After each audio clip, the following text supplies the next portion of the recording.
Para ello necesitamos de la psicología crística, necesitamos de la psicología gnóstica. Si no, no es posible. Esto es más que interesante porque para tener acceso en sí a la mente y a los misterios crísticos, hay que tener dominio absoluto de la mente, porque en la mente es que nosotros podemos lograr vencer al inicuo, al anticristo y a sus legiones. Solamente, repito, a través de la psicología. Por eso, está preparado para estos misterios de la ciencia pura aquel que ha desarrollado la psicología en su personalidad. Quien no haya desarrollado su psicología interior no puede en modo alguno lograr comprender ni siquiera estos misterios. Con el propósito de orientarlo, uno de los traidores de Job, que también se llaman consoladores, tenemos a Elifaz, tenemos a Bildad y tenemos a Eliú. Ellos son los tres consoladores o traidores de Job y que tienen oposición a las tres hijas de Job en el sentido, dijéramos, del misterio que encierra la armonía del sello de Salomón. ¿Por qué? Porque las tres fuerzas primarias del universo tienen una oposición en la sombra, que es el anticristo. Ese sería el triángulo oscuro, es decir, el triángulo reflexivo en la materia, en la profundidad. Para comprender al Cristo se necesita la perfección, es decir, ni el bien ni el mal. Quien se encuentra embotellado en el bien y en el mal no comprenderá jamás los misterios crísticos, porque el Cristo es perfecto y por tal motivo, en su perfección, es que debe ser comprendido. No en lo bueno, no en lo malo, porque lo malo, no existe algo malo perfectamente, ni existe algo perfectamente bueno en este mundo. Y eso debemos comprenderlo y asimilarlo para que podamos nosotros ser libres en nuestra mente y en nuestro entendimiento de esas ataduras antitéticas del raciocinio, del intelecto. Comprendido esto, vamos a hacer más sencillo nuestra exposición, porque ciertamente lo que queremos es hacer notar que está escrito en textos antiguos, repito, como en el de Job, la cristificación. Eso significa que el Cristo no solamente vino a cumplir esa misión extraordinaria que cumplió con su vida. Es decir, Él no solamente vino a afirmar y a definir el nuevo pacto de salvación, no, sino que nos enseñó el camino, la verdad y la vida en nuestra vida para hacerlo. Repito, la enseñanza del Cristo fue traernos la cristificación, la ciencia de la cristificación. Él nos legó con su vida cómo lograrla en nosotros, pero no creyendo, hermanos, hermanas, no. En un Cristo personal, no. Él vino fue a traernos la sabiduría del Padre, la sabiduría de la obediencia, la sabiduría de la negación, la sabiduría del amor, del perdón, la sabiduría arcaica y luminosa de la perfección. Es decir, el reino de los cielos. Eso fue lo que Él hizo. Que históricamente y en su vida logra con su sacrificio maravilloso lograr que existe el pacto del perdón, sí. pero cada quien ha de pagar en justicia lo que debe. ¿Qué fue lo que vino a hacer el Cristo en forma extraordinaria y maravillosa? El pacto del perdón individual en el sentido de arrepentimiento, en el sentido de obra, en el sentido de fe. Y esto es maravilloso. Entonces, ¿se puede lograr la cristificación? Sí. Eso es lo que queremos expresar en esta transmisión 208 de Superando Nuestros Límites. Entonces, estos tres consoladores de Job que ya mencionamos, o traidores, son los niveles de la mente, porque el deseo en sí es mente y la mala voluntad en sí es mente, pero es la mente universal. Una cosa es la mente universal o cósmica, y una cosa es la mente individualizada o energía manásica individualizada hasta cierto punto, como en el caso de nosotros. O en otras palabras, es distinto la energía mental o lo que se conoce como mente en un mineral, en un vegetal, a un animal inferior, a un animal superior, como nosotros los animales racionales. Son estados mentales distintos. Entonces, estos tres consoladores o tres traidores, aunque son deseos, aunque es la justificación y la condenación de la mente con su razonamiento, como también la mala voluntad. Contra esos tres debemos nosotros luchar.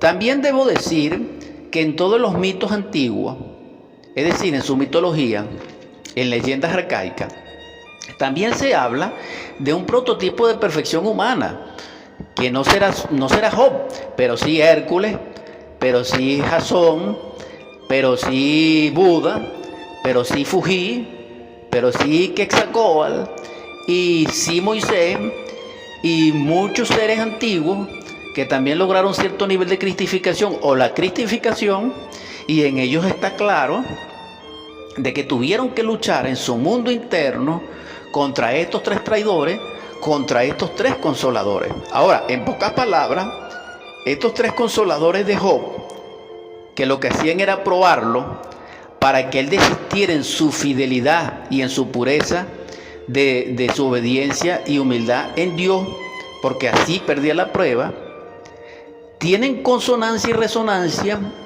valorativa, dijéramos, en significación, con el espíritu de consolación que nos deja el Cristo.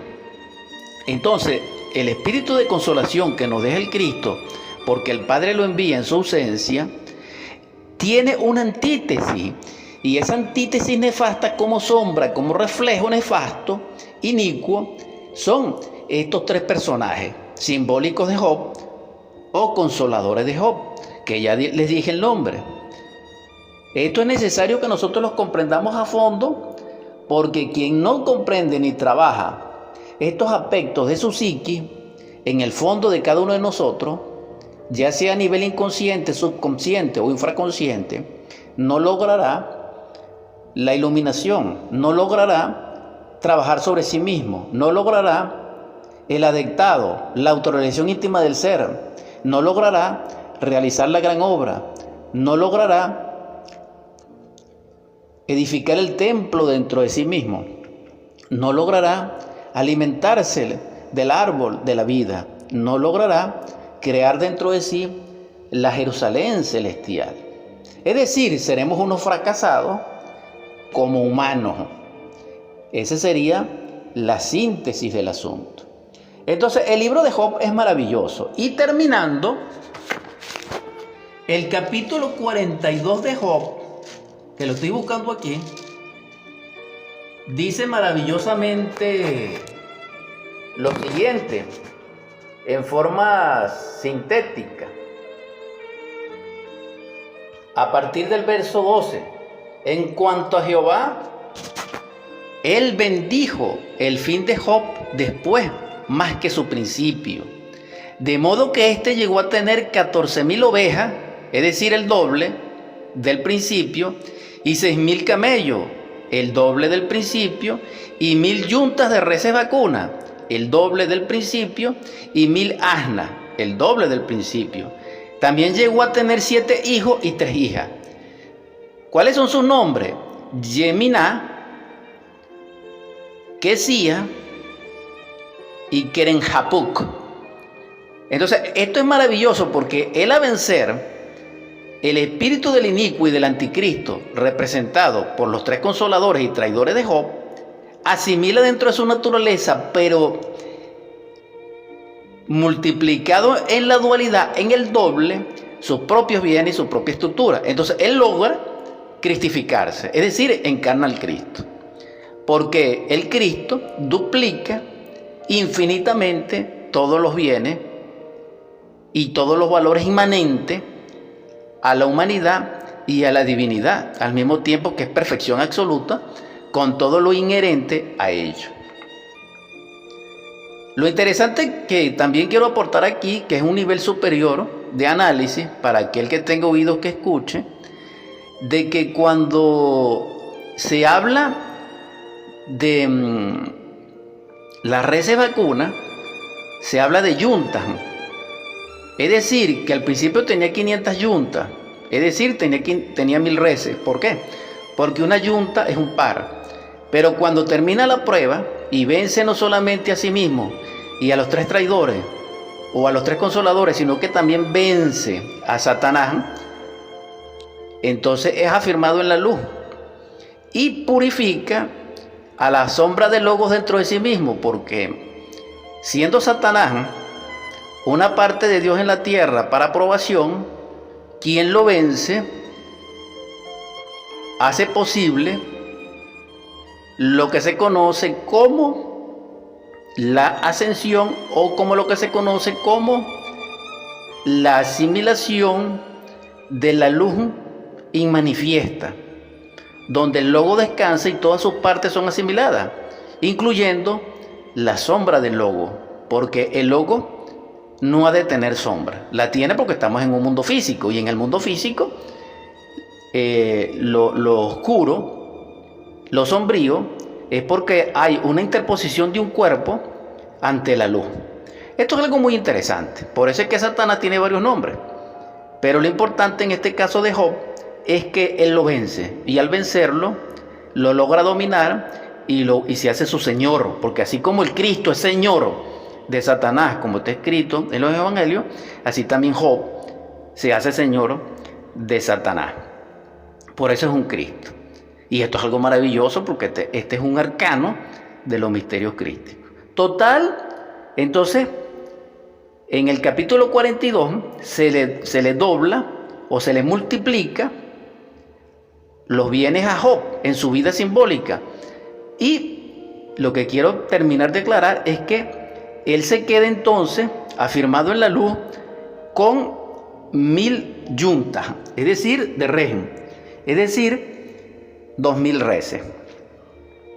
Y ya sabemos que esto simboliza al traje de bodas del alma como el cuerpo astral y el alma misma, porque recuérdense que son dos almas, el alma humana y el alma divina.